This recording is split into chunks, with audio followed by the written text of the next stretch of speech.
long before computers existed, before electricity powered cities, before telephones, airplanes, or the internet connected the world. A young woman imagined a future no one else could see. Her name was Ada Lovelace. Today, she is often remembered as the world's first computer programmer.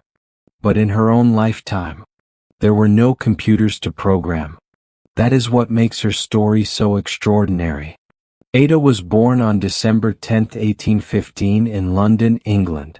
From the moment she entered the world, she attracted attention, not because of science but because of her family. Her father was the celebrated poet Lord Byron, one of the most famous literary figures of the 19th century. His poetry was admired across Europe. His personality was just as legendary, brilliant, passionate, and unpredictable. But Ada barely knew him. Only a few weeks after her birth, her parents separated. Soon afterward, Lord Byron left England forever. He would never see his daughter again. Ada was raised entirely by her mother, Lady Isabella Byron, an intelligent and well-educated woman who feared her daughter might inherit her father's impulsive nature. Determined to steer Ada toward reason instead of romance, she encouraged an education that was highly unusual for a young girl in Victorian England. While most girls of Ada's social class were expected to master music, languages, and etiquette, Ada studied mathematics, logic, science, engineering. Her tutors included some of Britain's finest scholars. Yet something unexpected happened. Rather than suppressing her imagination, mathematics gave it direction. Ada became fascinated by machines. As a teenager, she filled notebooks with sketches of flying devices inspired by the wings of birds. She carefully studied mechanics, wondering whether human beings might one day soar through the sky. She called one of her projects a flying machine, combining careful calculations with boundless imagination. It revealed a rare way of thinking. Most people saw mathematics as a collection of numbers. Ada saw it as a language capable of describing the impossible. She once referred to her own approach as poetical science. To her, logic and imagination were never opposites. They were partners. Without realizing it, Ada was developing the very mindset that would allow her to glimpse the future. All she needed now was a machine worthy of her imagination. And before long, she would meet a brilliant inventor whose unfinished creation would change both of their lives, and, eventually, the world itself. Before we begin, thank you for spending a little time with me today. If these journeys through history are something you enjoy, don't forget to subscribe to Ashes in the Past so you won't miss our next adventure into the past. Now let's begin. In the spring of 1833, when Ada Lovelace was just 17 years old, she attended a scientific gathering in London. Among the guests was a brilliant but eccentric mathematician. His name was Charles Babbage. Babbage had a reputation for asking impossible questions. Why were mathematical tables filled with human errors? Why should people spend countless hours performing calculations that a machine could do more accurately? Most inventors of his time built machines to make physical labor easier. Babbage dreamed of building a machine that could perform mental labor. During the gathering, he invited his guests to see part of a remarkable invention, resting inside his workshop. It was called the difference engine. Made of polished brass gears, rotating wheels, and hundreds of precisely engineered parts, the machine was designed to calculate mathematical tables automatically. To many visitors, it looked like an impressive collection of metal. To Ada, it looked like the beginning of something extraordinary. While others admired its craftsmanship, she wanted to understand how it thought. Babbage quickly noticed that this young woman asked questions unlike anyone else. She wasn't interested only in what the machine did. She wanted to know what it could do. The two minds connected immediately. Babbage later affectionately referred to Ada as the enchantress of numbers. Over the following years, the two exchanged ideas through long conversations and letters. As their friendship grew, Babbage began working on an even more ambitious invention. He called it the analytical engine. Unlike the difference engine, which could solve only specific mathematical problems, the analytical engine was something entirely different. It was designed to follow instructions, store information, repeat operations, and make decisions based on previous calculations. In many ways, it contained the essential ideas behind the modern computer. There was only one problem. The machine existed only on paper. Its design was decades ahead of the engineering capabilities of the time. Most people dismissed it as an impossible dream. Even respected scientists struggled to understand why anyone would build such a complicated machine. But Ada saw something no one else seemed to notice. She realized the machine was not merely a faster calculator.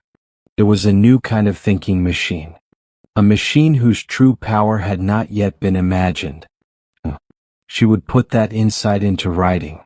And in doing so, she would unknowingly create the world's very first computer program. In 1842, an Italian engineer named Luigi Minabrea published a paper describing Charles Babbage's analytical engine. The paper attracted little attention. Most readers struggled to understand the machine, and many dismissed it as another ambitious idea that would never be built. Babbage believed the paper deserved a wider audience. He asked Ada Lovelace to translate it from French into English. It seemed like a straightforward task. But Ada had something much bigger in mind. As she worked through the translation, she began adding her own notes. At first, they explained the machine in greater detail. Then the notes became longer and longer.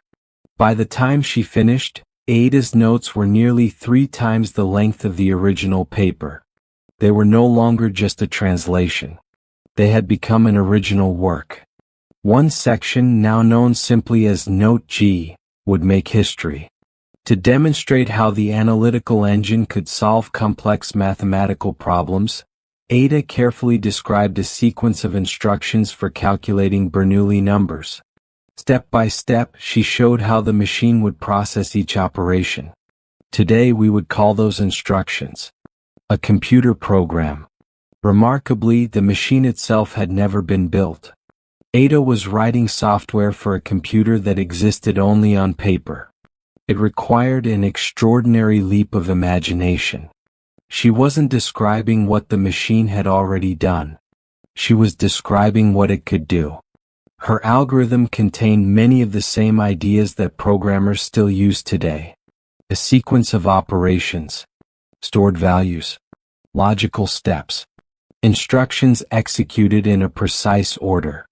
More than a century before the first electronic computers appeared, Ada had already grasped the fundamental concept of programming. Yet, she believed this was only the beginning. Writing instructions for calculations was impressive. But Ada was beginning to imagine something far more revolutionary. What if a machine could do more than calculate numbers? What if numbers could represent music, words, pictures, or even ideas? It was a question almost no one else was asking. And the answer she proposed would prove even more remarkable than the world's first computer program. To most people in the 19th century, a calculating machine had only one purpose: to solve mathematical problems. Nothing more. Even Charles Babbage, brilliant as he was, focused mainly on the machine's ability to perform calculations with remarkable speed and accuracy. Ada Lovelace saw something much greater. She realized the analytical engine was not limited by numbers. It was limited only by the instructions it received. In one of her most famous observations, Ada explained that numbers could represent far more than quantities.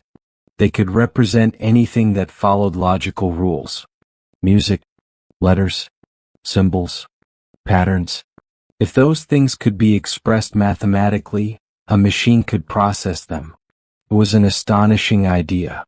Remember, This was 1843. There were no telephones, no radios, no televisions, no electronic computers. Yet Ada imagined a future where machines could manipulate information itself. She even suggested that one day such a machine might compose music of great complexity. To many of her contemporaries, the idea sounded impossible. How could a machine create music? How could gears and levers do anything beyond arithmetic? Ada understood something they did not. The machine would not be limited by its physical parts. Its true power would come from its instructions, from its program. That simple insight became one of the foundational principles of modern computing. Today, computers write music. They create artwork. They translate languages. They help scientists discover new medicines. They guide spacecraft across millions of kilometers. And they power the artificial intelligence that has become part of everyday life. Nearly all of it rests on the same idea Ada recognized almost 2 centuries ago. A machine can do far more than calculate if it is given the right instructions. Her vision was so far ahead of its time that very few people truly understood it. Even her groundbreaking notes received little attention after they were published. The world simply wasn't ready. It would take more than 100 years before technology finally caught up with her imagination. Despite her remarkable discoveries, Ada Lovelace never stopped searching for new ideas. She continued studying mathematics, exchanging letters with leading scientists, and exploring questions that few people around her could understand. But her life was becoming increasingly difficult. For years, Ada struggled with poor health. Illness often confined her to bed, interrupting the work she loved most. Even so, her curiosity never faded. She filled notebooks with new theories, ambitious inventions, and mathematical ideas, always looking beyond the limits of her own time. Like many great thinkers, Ada sometimes reached too far. She became fascinated by the possibility of finding hidden mathematical patterns in games of chance. Believing that probability could reveal predictable outcomes, she and a close friend developed a system for betting on horse races. The plan failed. Instead of bringing success, it left her with significant debts and disappointment. It was a painful reminder that even extraordinary minds are not immune to ordinary mistakes. Yet those setbacks never defined her. What mattered most was the way she continued to ask bold questions, even when the answers seemed impossibly far away. Then in 1852 tragedy struck. Ada was diagnosed with uterine cancer. Her condition worsened over the following months, and the brilliant mind that had once imagined the future of computing grew weaker with each passing day. On November 27, 1852, Ada Lovelace died at just 36 years old. She was buried beside her father, Lord Byron, a man she had never truly known. It was a quiet ending to a life filled with extraordinary ideas. Few newspapers recognized the significance of her work. Few scientists understood the vision she had shared. And because the analytical engine was never built, her notes remained little more than forgotten pages in history. It seemed as though the world had moved on. But history has a way of rediscovering ideas whose time has finally come. More than a century later, engineers began building machines that looked remarkably like the one Ada had imagined. When researchers opened her notes once again, they realized they were not reading the dreams of a Victorian mathematician. They were reading the blueprint of the digital age. For more than 100 years, Ada Lovelace's notes gathered dust. Her writings were preserved in libraries, but few people read them. Fewer still understood what she had accomplished. The world simply wasn't ready for her ideas. Then, in the 20th century, everything changed. As engineers began building the first electronic computers, they encountered problems no one had faced before. How should a machine follow instructions? How could a complex task be broken into a sequence of simple operations? How should information be stored and processed?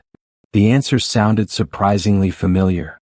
Researchers returned to Ada's notes and discovered that many of these concepts had already been explored by a woman writing in 1843. What once seemed like abstract theory now looked remarkably practical. Historians began calling Ada Lovelace the world's first computer programmer. Not because she built a computer, but because she was the first person to publish an algorithm designed for a machine capable of general-purpose computation. More importantly, she understood something that many of her contemporaries had missed. Programming was not simply about solving calculations. It was about giving a machine a set of instructions, allowing it to perform tasks that could extend far beyond mathematics. As the computer age accelerated, Ada's reputation continued to grow. In 1980, the United States Department of Defense introduced a new programming language. They named it Ada in her honor. It was a fitting tribute. Nearly 130 years after her death, the world finally recognized the woman who had imagined software before hardware even existed. Today, universities teach her work. Computer scientists study her ideas. And every year, people around the world celebrate Ada Lovelace Day, honoring her contributions to science, technology, engineering, and mathematics. The recognition arrived far too late for Ada herself. But her ideas had survived. Quietly. Patiently. Waiting for a world advanced enough to understand them. And once that world arrived, it became impossible to tell the story of modern computing without telling the story of Ada Lovelace. Every time you unlock your phone, open a website, watch a movie online, write a message, or ask an artificial intelligence a question, you are using ideas that Ada Lovelace helped bring into the world. She never touched a keyboard. She never saw a computer. She never watched a single line of code run on a screen. Yet she understood something that countless people around her could not. A machine that followed instructions could become far more than a calculator. It could become a tool for creativity, for discovery, for communication, for solving problems that once seemed impossible. Nearly 2 centuries later, that vision surrounds us every day. Modern computers compose music, create artwork, translate languages, assist doctors, guide spacecraft, and power artificial intelligence. They do exactly what Ada imagined they could do. Not because she built the first computer, but because she saw what computers could become. That is the difference between invention and vision. Many people can improve the world they live in. Very few can clearly see the world that does not yet exist. Ada Lovelace was one of those rare people. She looked at an unfinished machine made of brass gears and turning wheels, and imagined the digital age. History often celebrates those who build great inventions. But every great invention begins with an idea. And sometimes, the person who first imagines the future is just as important as the person who finally builds it. Today, programmers write billions of lines of code every year. Engineers develop technologies that connect the entire planet. Scientists use computers to explore the deepest oceans, the smallest particles, and the farthest reaches of space. Every one of those achievements stands upon foundations that pioneers like Ada helped lay. Her life reminds us that imagination is not the opposite of science. It is the beginning of science. The future is rarely created by those who simply accept the world as it is. It is created by those who dare to imagine what it could become. And more than 180 years before the age of smartphones, the internet, and artificial intelligence, one remarkable woman had already imagined the future. Her name was Ada Lovelace, and in many ways, she wrote the first chapter of our digital world.